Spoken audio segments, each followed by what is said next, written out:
사람인가? 하늘궁을 알아야 한다. 천야있냐 부지신, 하늘인가 사람인가? 신인 줄 알지 못한다. 신야있냐 부지천, 신인가 사람인가? 하늘인 줄 모른다. 신역있냐 천역인, 신이고 사람이다. 하늘이고 사람이다. 인역시냐 인역천, 사람이면서 신이다. 사람이면서 하늘이다. 사인물인 신인출, 사람이면서 사람이 아닌 신인이 온다. 사신불신 신인출, 신인이면서 신이 아닌 신인이 온다. 여광여취 우명성, 소울음 소리는 미친 소리 같고 술 취한 사람의 소리 같다. 세인무지 조소시, 그래서 세상 사람들이 조롱하고 비웃는다. 세인무지 한심사, 세상 사람들이 알지 못하니 한심한 일이다. 우명제인 궁을선, 소울음 소리는 신인에게 있다. 우성우성 하우성, 소울음 소리 하는데 무엇이 소울음 소리인가? 천도경전 시우성, 하늘의 도로 밭을 가는 게 소울음 소리다. 우성제야 우명성, 들판에 소울음 소리가 들린다. 천오지마 우명성, 하늘의 소, 땅의 말, 소울음 소리다. 성산성지 우명지, 하늘궁이 소울음 소리 나는 성산성지이다. 신지인의 직이지, 신이 사람으로 왔으니 육신을 입은 것이다. 인지 신의 직이천, 사람이 신이라 그 사람이 하늘임을 알아라. 천오지우 우명성, 하늘의 소, 땅의 소, 소울음 소리다. 말세 성제 시부지, 말세에 하늘에 제왕이 왔는데도 사람들이 모른다. 천신하강 단좌혈, 하늘신이 하늘궁에 내려와 앉아있다. 보혜사형 신인출, 보혜사형의 신인이 내려온다. 2025년 11월 2일 허경영. 네. 하늘의 신이 하늘궁에 와 있는데도 세상 사람들이 몰라보고 있으니 참으로 한심하고 안타깝습니다. 이어서 허경영 시조 평서를 듣겠습니다. 예언상 세계사를 주도할 대인물 허경영이라는 내용입니다. 예언상 세계사를 주도할 대인물 허경영.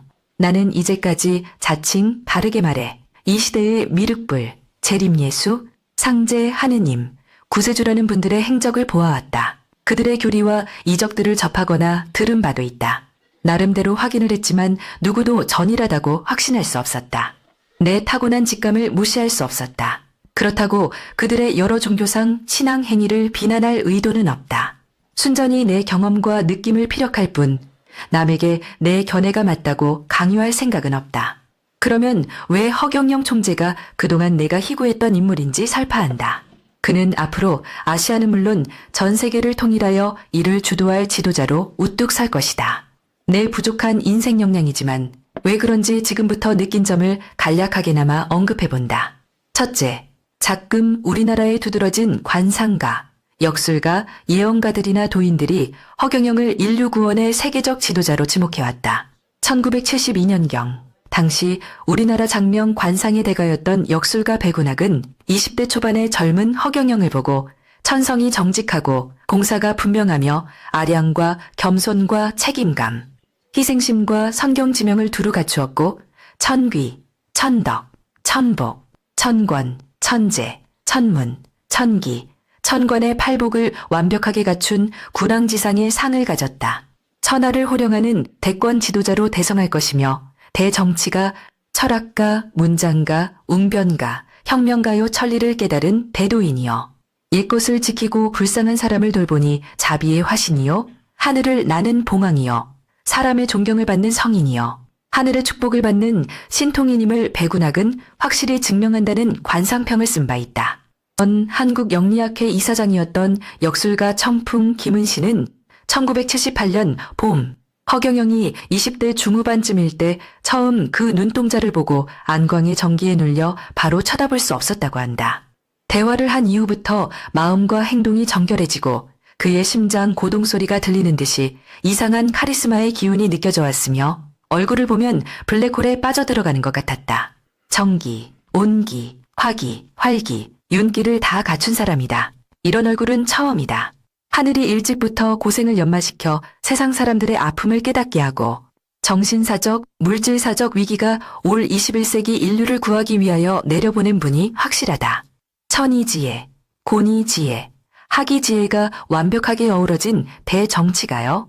미래세계 선견지명과 해안을 가진 강력한 카리스마의 지도자로서 장차 인류를 구원할 수 있는 유일한 인물이라고 했다.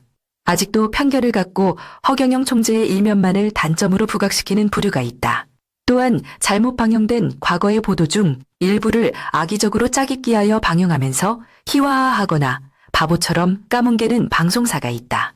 그들 뒤에는 국민을 만만히 보고 국민 위에 군림하려는 오랜 기득권 세력이 숨어 있을 것이다. 천벌을 받고도 남을 일이다. 부분적 근시안적 안목에서 벗어나 원대하고 전체적인 통찰력이 요구된다. 결국 우리 국민 개개인이 부단히 깨어 있어야 하고 필요시 주권을 제대로 행사하여야만 이들이 발붙이지 못할 것이다. 둘째, 허경영은 청렴성과 인류애를 타고났다. 허경영 총재가 청렴성을 지도자의 최고 덕목으로 강조할 만큼 스스로 타고났다는 것은 그의 자서전 곳곳에 그대로 묻어난다. 또한 나라에 돈이 없는 것이 아니라 도둑놈이 많다는 그의 구호만 보아도 알 수 있다.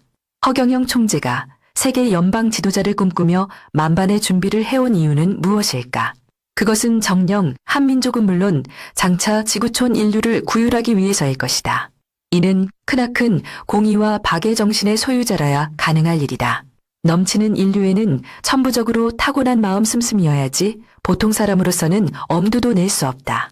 세계 여러 곳에서 찾아오는 수많은 사람들의 고민 상담이나 애로 해결은 물론 그동안 부르자를 위해 베풀어온 선행만 보아도 알 수 있다. 그의 성정으로 보아 드러나지 않은 선행이 훨씬 더 많을 것이다. 셋째, 허경영은 매사에 융통성을 지닌 원칙주의자이다. 허경영 총재가 일관된 원칙주의자라는 것은 약 30년 동안 주장해온 3.3 정책 추진만 보아도 알 수 있다. 미래에 도래할 세상을 앞서 예단하고 대비책을 제시하는 능력은 타의 추종을 불허한다. 가히 예언가 중의 예언가여 실제 현실에 적용코자 준비하는 실천가 중의 실천가라 할 만하다. 또한 원칙주의자라 하더라도 융통성이라고는 전혀 없는 고집불통이나 독성가는 더구나 아니다. 3.3 정책은 때에 따라 그 처한 상황에 가장 잘 맞는 정책으로 일부 항목이나 내용을 바꾸어 왔다. 시의적절하게 융통성을 발휘한 것이다. 넷째, 허경영은 본인의 생각과 할 일을 만천하에 공개적으로 다 밝히고 있다. 허경영 총재는 정치, 경제, 사회, 문화, 어떤 분야든지 인문학, 자연과학 할 것 없이 세상만사 만이 군상에 관해 강연 교환도 없이 사자우처럼 말을 토해낸다. 지난 1980년대 중후반 도울 김용옥의 호전 강론에 이끌려 동숭동 강좌를 드나들었던 적이 있다. 그때 신선했던 만큼 아련한 추억처럼 내 몸에 희미하게 스며져 있다. 그러나 작금에 이르러 진정 내게 쉬우면서도 울림이 큰 말씀은 허경영 총재의 어마어마한 소울음 강연이었다.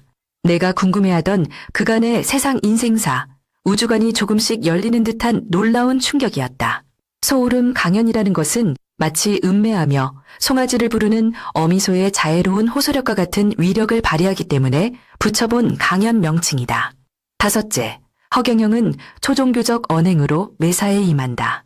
허경영은 현행 종교의 교리나 경전에 대한 차원 높은 해설은 할지언정 악의적 비난을 하지 않는다. 어느 한 종교를 두둔하지도 않는다. 그의 강연은 우주 삼라만상에 대한 초종교적 가르침이며 누구나 자기 수준에 맞게 받아들일 수 있다. 지구촌 어느 명강사도 할 수 없는 교훈적이고 감동적이며 신비스러우리만큼 놀라운 내용들이다. 향후에는 허경영 총재의 어록들이 새 시대 인류 최고의 경전이 되리라고 확신한다. 네네.